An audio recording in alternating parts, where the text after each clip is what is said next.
Hey you guys, it's Britt. Tonight I'm here to talk to you for a few minutes about David Dobrik. He came out with a statement on one of his channels and I had some thoughts, so if you're interested, please keep watching. All right, you guys, so this is going to be more of a heavy topic. I went back and forth whether or not I wanted to discuss this today or give it a few days and then discuss it then, but even if everyone under the sun is talking about this, I think that it's a good thing because there needs to be a change in the YouTube atmosphere for things, for creators to be held to the same standard. There is a huge divide in between what smaller creators go through versus what larger creators go through, and even larger creators, it seems like, nobody wants to keep the same energy for all of them, and it's really problematic. So I want to go through a few key points of this article that I read just about a couple hours ago, and then share my thoughts. First of all, before we get into the article, let me share my thoughts on David Dobrik. I've never subscribed to his channel, and the content that I have watched of his, in fact, I went back and watched some of his videos today, and just some highlight reels. He is not funny. I don't consider myself a really difficult person to get me to laugh. I do have my favorite comedians, but nothing that he has ever said or has done is funny to me. I think that he's one of those guys who, it reminds me of back when I was in school, there were a couple of guys, specifically in high school, where they were only popular because they would prank or tease other kids and make other kids the punchline. And everyone thought that it was just so funny and hilarious that these few popular kids were doing this to a group of other students, and those kids were popular. It wasn't because they were all-star football players or really good in debate, club or drama club. They weren't known for anything but being pranksters and teasing other people. And most of you guys know my time in high school was not a good one. I could not wait to get out of those four walls, and I couldn't stand it. It wasn't a good time, just to put it blunt, but this isn't about me. Based on my opinion, I could definitely see David being one of those guys who just got a kick out of gaining attention by treating other people unfairly and calling it a joke and saying that it was funny. And when you're in high school, most high school students aren't going to look at that and see how it's wrong, because high school kids are young and immature, and some, more immature than others, and that's not their fault. Once you're into your 20s and you have tens of millions of followers behind you and a whole lot of money, it can be extremely dangerous and end you in a situation like what David Dobrik is in right now. So all in all, I'm not a fan of him. I'm not a fan of his content. I'm not a fan of his channel or anyone in the vlog squad. I don't think that they're funny. I don't think that it's entertaining. I didn't years ago when they first came on YouTube. I don't now. Frankly, I don't understand why he has so many followers. I don't understand how he has amassed such a fortune creating the type of content that he does. So this article says David Dobrik is speaking out amid the current controversy surrounding the Vlog Squad, his popular YouTube group. On Tuesday, a report from Business Insider included allegations from a woman who reportedly says she was R during a production on a November 2018 Vlog Squad video that was later posted to Dobrik's page. So the woman, who's remaining anonymous, claims that the group provided her with alcohol to the point of blacking out. She said she was later involved in group SEX with a former Vlog Squad member, but was too intoxicated to consent. After the incident, the video titled "She Should Not Have Played with Fire" appeared on Dobrik's account, but was later deleted at the woman's request. The accused Vlog Squad member declined to comment to the outlet and did not immediately respond to people's request for comment. No charges have been brought. And of course, we all know that last month, Seth came forward with his experience in being involved with the Vlog Squad, which was horrendous. I'm sure all of you know about that. So the video that David came out with today was titled "Let's Talk." Oddly enough, everyone's literally the first thing that they noticed was that the comments were off, the like to dislike ratio was off, and it was a 2-minute and 26-second video or something like that. I'll throw it up here on the screen. So very short. I don't know what all you could say in 2 minutes that's worthwhile. And you're also titling it "Let's Talk," but you're not putting the comments on. I talked about this whole turning the comments off thing in a recent video, actually recent videos that I discussed Emily Leah, where she is putting out videos acting like she wants to have a conversation with her audience, but oddly enough, the comments are off. When YouTubers put out videos and act like they want to engage with their audience, and then the comments are off, that is a #1 sign for me that this video is bullshit. But let's go on.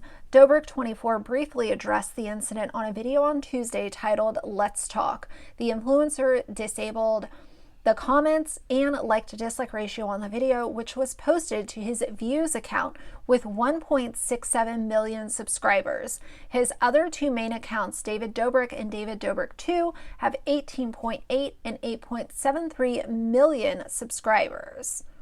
So he's pulling a Dr. Mike here, where he's putting his apology on his lowest channel that gets the lowest engagement and the least amount of attention.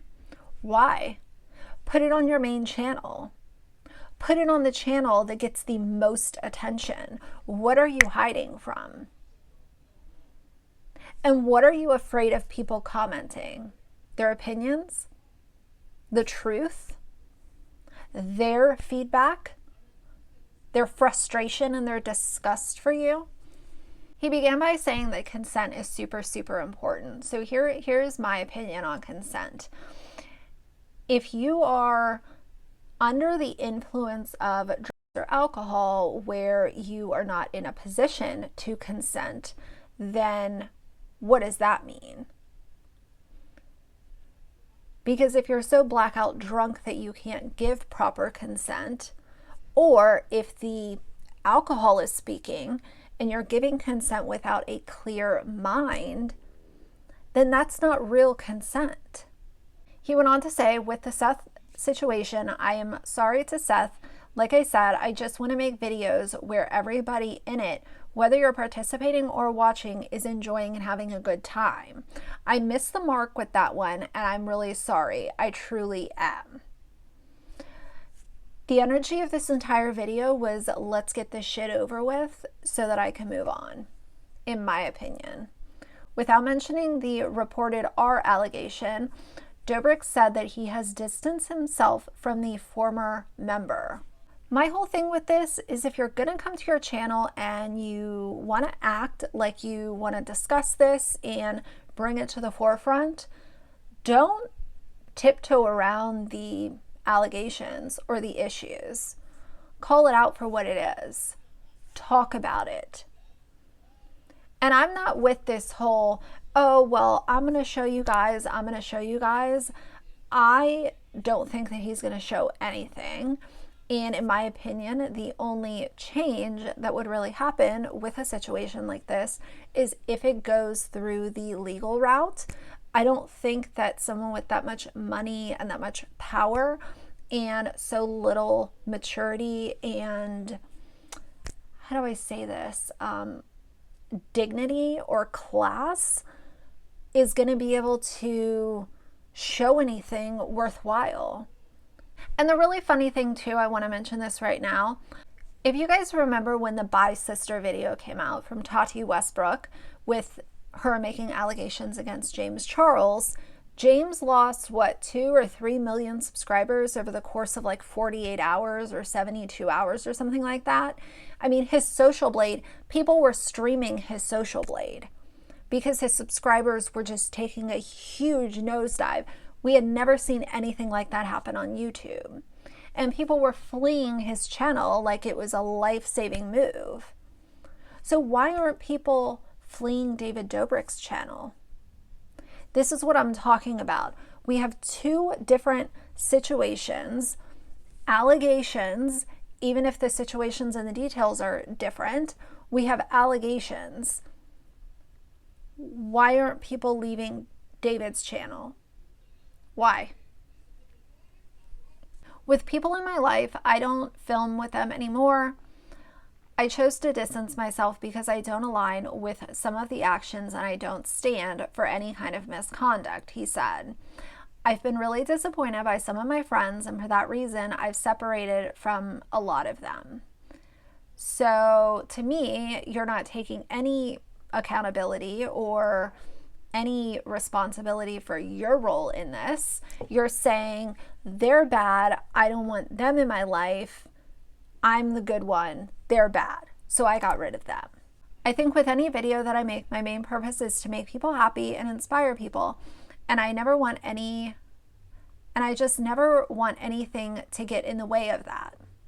Dobrik continued, I'm sorry if I let you down, and things like that won't happen again, and I learn from my mistakes, and I also believe that actions speak a lot louder than words. But what actions has he shown us? Nothing. And this is not like something that happened last week where there's been no time elapse. There have been multiple issues brought to the forefront about David and his entire production. You can take my word for it, I'm going to change, but I'll also show you and I'll prove to you that the mistakes I made before won't be happening again. This is a bunch of fluff to me, you guys. During his interview with BuzzFeed, Francois, the only black member of the vlog squad, also opened up about being subjected to and stereotyped bits, including one sketch where he was asked to open a refrigerator to find watermelon spilling out. At the end of the day, what I really wanted was respect. I'm tired of being in the social media space, being one of the few black people working in front of the scenes and also behind the scenes. It's all the times I would have had to do something degrading to myself or my race in order to be in the room. And David didn't say anything about those allegations or anything about that entire situation. I think someone who finds entertainment in teasing or bullying or harassing or disrespecting others is a very dangerous person. And I think with the size platform that David has, they've put him in a very scary position of power. And in his video, he also said, I love being able to make people happy for a living, and that's all I want to do. How are any of the videos that he's made at making people happy? He preys on people's weaknesses and makes them the punchline and calls it comedy. And makes fun of people's ethnicities, their race, their background, and calls it comedy. It's funny. Nothing that he has ever done is funny. And, you know, I discussed this a little while ago, how there are people on YouTube that will bully others and disguise it as comedy. It's just jokes. It's entertainment. It's funny. But when you have a logical person looking at it for what it is, it's not funny. I guess for me, the only logical outcome would be for him to be held responsible. I don't think that only David needs to be held accountable for this or, you know, held responsible. I think that it's he and several others who all have allegations against them. The punishment needs to fit the crime, in my opinion. If it's proven to be a crime, then it shouldn't just be another situation of the wealthy getting away with whatever the fuck they want to get away with. At the end of the day, it's not only him, it's Dom, it's Jason Nash, which, by the way, I don't know what. I think Jason being in the middle of this is just all so awkward. I know age is just a number to a lot of people, but it's just weird. I think all of them need to be brought to justice. If these things were going on as they've been, explained in these allegations, then they all need to pay the price. And I don't think that it should just be a situation of them paying their way out of it and washing their hands of it and moving on with their oh so wealthy lives. My heart breaks for, those girls that were there, and, all of the girls, specifically the one. But it sort of feels like one of those situations where in high school you finally get invited to the really popular kid's house, and you feel this pressure to, it's like you can't say no, and you can't say you just want to go home.